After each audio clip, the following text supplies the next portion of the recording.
Alright class.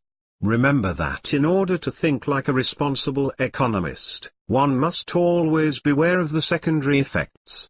So if you are thinking to yourself, I don't understand anything Professor Hammond is talking about, do not fear. The important idea presented today is simply the fact that secondary effects do exist. This means that economic actions often generate indirect as well as direct effects. Not acknowledging secondary effects is one of the most prevalent economic errors because these effects are often entirely different from the initial direct effects. Unfortunately, this mistake is ridiculously common among our seemingly brilliant politicians today. But don't let that get you down. Over the weekend, remember the concept of secondary effects. See everybody on Tuesday.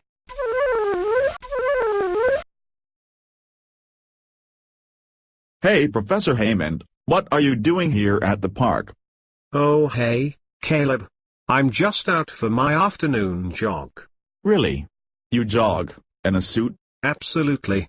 There's no better way to jog. Why are you at the park? Well, I'm on my way to an interview. You see, I was fired from my job as a result from the increase in minimum wage. My employer cut several jobs to cover the salary cost increase, which resulted in my termination. Wow. That is very unfortunate. Sorry to hear that. However, that is a great example of what we have discussed in class.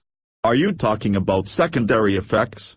How so? Well, before we can understand the indirect effects, we must take a look at the direct effects.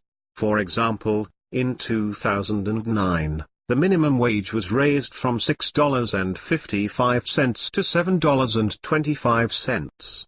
Workers were given more money per hour of work. When the minimum wage was raised, people were focused on the direct effects in that workers would earn more money. That's a good thing, right? I guess so, but that doesn't explain why I lost my job. Well, that is when the secondary effects come into play. While earning more money is great news for the workers, it only increases wages expenses for businesses. You see, this is especially true for small struggling businesses. The businesses will be forced to cut hours, and the unemployment rate will rise because businesses will not be able to pay all of their workers. So then why did we decide to raise the minimum wage? Well, you see, Caleb, politicians assumed that raising the minimum wage would help people living below the poverty line, when instead, it did the opposite. When the wages increase, the cost is passed on to the consumer because businesses must raise prices in order to make up for their higher wages. So really, the good intentions of politicians are not enough. They are focused on the direct effects rather than the long-term secondary effects. Does that make sense? Actually, yes. That makes perfect sense. It's frustrating that politicians have such a great influence on the economy, huh? You're telling me. Remember Caleb, the key to becoming an educated economist and citizen is to always consider the secondary effects. That was helpful, thanks. Well, I better go. Have a good run in your suit. Thanks Caleb. Good luck on your interview.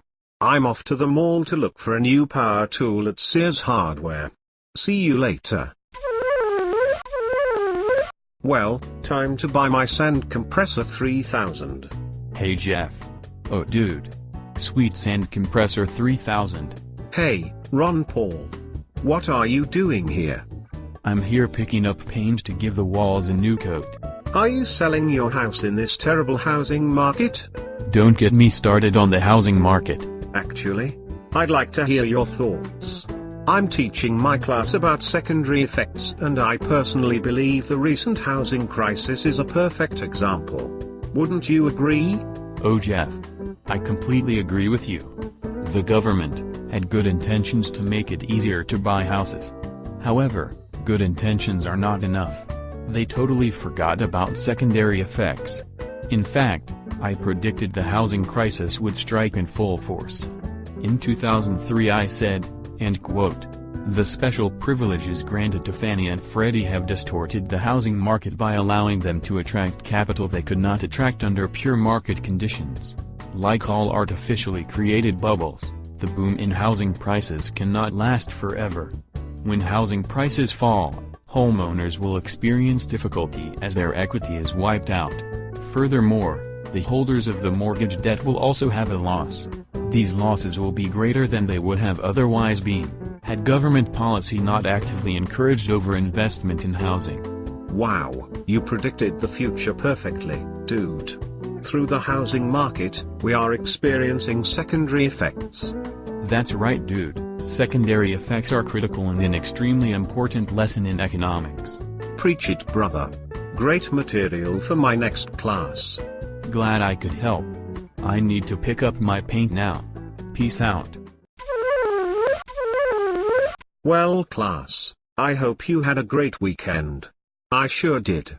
I picked up a new sand compressor 3000 at Sears Hardware and ran into my good friends, Caleb Nisley and Ron Paul. I was also able to see some real-life examples of secondary effects. A good way to make a wise decision is to follow the advice of Proverbs 15:22.